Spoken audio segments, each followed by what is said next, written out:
I'd like to demonstrate the Aaxa P300 pico projector. This is a small portable projector that can be used so that you don't have to rely on your customer having their own projector or that projector working with your iPad, for example, or other device. I'm showing it here on an 8.5 by 11 pad, both because there's a black table and it would be invisible from the top, but to give you a sense of scale. This projector is basically 6 inches by 4 inches by 1 inch, so you can see it's a little smaller than my hand. And this is the power adapter that comes with it. There is underneath a place where you can actually install a lithium battery which can be recharged. That will run for about an hour. However, it does indicate that the brightness would be reduced by about half or 1/3 of the number of lumens, from 300 lumens down to 150 lumens, so I don't know if that's a good choice or not. So I'm going to go ahead and set this up just to give you an idea of how this would go in a real live demo here. Unfortunately, my iPad charger is too large to fit with this adapter, which doesn't really take a lot of space. But I turn it on, and you'll see flashing blue lights on the top. That just kind of tells you that it has power. I'm going to push the power button there, and we'll power it up. There is also a small remote here, which comes with it. It seems unlikely that you're going to be far enough away from this projector that you're going to need a remote, so it did work fairly well, but it doesn't really do anything that you'll find necessary. And I'm projecting this in a kind of typical conference room situation. So what I have above is 3 75-watt floodlights projecting directly down on this table, and I'm exactly 6 feet away from a wall. Not optimally. This wall, as you can see, is not white but gray, so we're getting a little lost there. This powered up in about 10 or 15 seconds, and then what I'm going to want to do is push the input select button, and it will allow me to select an input. I'm going to just go to the right here and choose, in this case, the HDMI input. So you can see there's a little halo that comes around the HDMI, and I say OK. Now, I haven't plugged in the adapter to the iPad. This adapter here is the HDMI adapter. I have a 6-foot cable here that runs into the side of this machine. Now, I'll show you the HDMI first, and this adapter is about $40. You can get an HDMI cable for about $5 from Amazon. That's a 6-foot HDMI cable. And what I've got now is a projection in HDMI mode with full conference lighting. And you can actually see, it's quite legible. If I were sitting at this conference table, I'd be able to see this very well. The direction, the size of this displayed image is about 4 feet at a distance of 6 feet from the screen, so pretty typical. And if I am able to dim the room lights, you can see there'll be a much better display of the screen that you could see. So, you know, I'm able to run my iPad exactly as I would any other place, except now that it's running in a projected mode here from my iPad onto the wall. And again, I have about a 4-foot display, so it's quite comfortably visible here from 8 or 10 feet away. So the performance on the on the player is full speed. It's basically running exactly as it does on the iPad. There's no delay or anything, and really no loss of resolution that you see either. There is a focus adjustment here on the side. It's a fairly fine wheel, but you can focus it pretty accurately.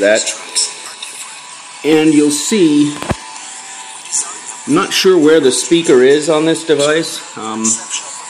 Looks like it's probably on this side, but it's very poor. It's very tinny, very hard to hear. It's probably never going to be useful to use the speaker inside the device. And while you can use a USB speaker with your iPad, unfortunately, you're going to have to make special arrangements for that. And the default is for the audio to go through the HDMI cable, because usually those are used for television. But I'm telling you right now, there's probably no reason to ever send audio to this projector. It's just never going to be what you want to do. So you'll notice the default here is a 4x3. It's basically close to, maybe slightly narrower than the configuration of the iPad, and it's it's certainly visible. But that is the default you get with the HDMI connection. So now I'm just going to unplug that, and I'm going to plug in instead the VGA. There is a VGA adapter that comes with this device. It's a mini VGA on the device side, and then it goes to a standard VGA plug on the other side, which looks like this. Okay, so there's your standard VGA. And then I have the VGA adapter, again a $40 adapter from Apple, that I'm going to go ahead and plug into my iPad. And there is no automatic sensing here, so I'm going to have to change the input. It's very easy to do. I'm just going to push the input button, and this time I'm going to select the VGA adapter over here, right, and say OK. And in about 5 seconds or so, it's going to detect the iPad again, and it's going to project. Now you see I got kind of a funny display here. I've got the iPad being projected in 4x3, but on the left-hand side of the screen, it's somewhat dependent on the order that you might do these operations in. So I'm just going to unplug. In the home mode of this projector, there are 6 different things you can get to. This is settings here, and you can put music in, which you'd never want to do, video in, which you might want to do. I haven't tried that. You might want to go direct video, obviously. And you can play pictures off of a USB card or other source. And you can put documents out, but only if they're TXT format, so that's practically useless. And then this is the same source input selection that you would have. Up here in settings, and I normally wouldn't recommend that you play with this, but this picture mode, you can place this in presentation, standard, movie, or user mode. And for some reason, when I unplugged it and plugged it back in, it came back in user mode, which didn't give me the widescreen capabilities of presentation mode that I really wanted. So I don't know if you can read those here, but that's presentation mode, and that's what I'm going to select. And I'm going to hit this back button. So now, when I go back into my video mode here, oops, I didn't mean to hit that. The down button here, and I select video. I want to go into my VGA connector, and in a second this will pick up the configuration. I wanted to show you this mode because I think this is the preferred mode. This screen is now 5 feet across diagonal at a distance of 6 feet from the projector, and you can see it's a nice display of what you see on your iPad. So again, I've now dimmed the lights, and this is a pretty, again, it's not a very bright display, but it's certainly usable, and it's not annoying. It is barely readable when you have fully bright light, but still probably basically usable.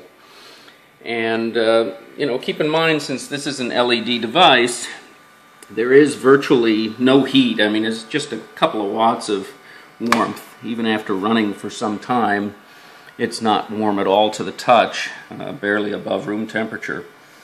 And there is a fan sound which you can probably hear, and that fan sound is, you might consider it slightly annoying till you realize how much less of a fan sound it is than a full-size projector that might be running 2,000 lumens or more.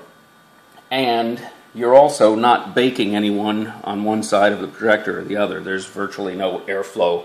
There's a fan, but there's no hot air blowing on anyone around the device. So that's certainly good news as well. And again, you know, perfectly responsive in every way, so you're not going to have any issues with how quickly the device is working or those kinds of things. But keep in mind also, now I'm going to have to yell over this a little bit. I'm using the speaker in the iPad because VGA does not, by default, carry. I'm going to actually have to turn this down a little bit. But VGA doesn't carry the audio channel. So that's actually another advantage to having the audio being done not on the device.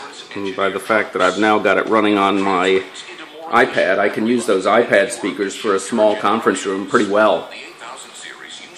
They work fine. And if I wanted to, let me just get this reduced here. If I wanted to, you know, fill up a larger room, I always have the option of using something like this Monster Clarity HD Bluetooth speaker, which pairs up quite nicely with the iPad and will give you a lot more sound than the iPad speaker. So those are the basic issues, I think. You'll want to select this VGA adapter for use with the iPad and the VGA port. I would not recommend using HDMI. You would think it'd be better, but it really isn't. Use presentation mode. And one of the features of the optics that I should mention here, you'll notice this is sitting flat on a table, and yet it's projecting on a wall without raising it or positioning it in any way. Normally you have to tilt a projector up in order to get it to shine on the wall. This projector has the optics designed in such a way that the light never goes above a horizontal surface. So you can see my hand here is just at the edge of the table. The light starts above the edge of the table, so the entire image is projected above the table, meaning you can set it on a flat surface and the image will entirely be visible on a wall. So you normally probably won't need any kind of a stand. There is a stand that's provided with this. It looks like that.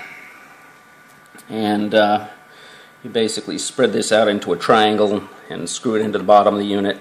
Hopefully you'll never need this because your likelihood of flipping the machine over is going to go up dramatically. And it's not a really sturdy device that you're going to want to put a $400 projector on. So that's a brief overview of the Aaxa Technologies P300 Pico projector.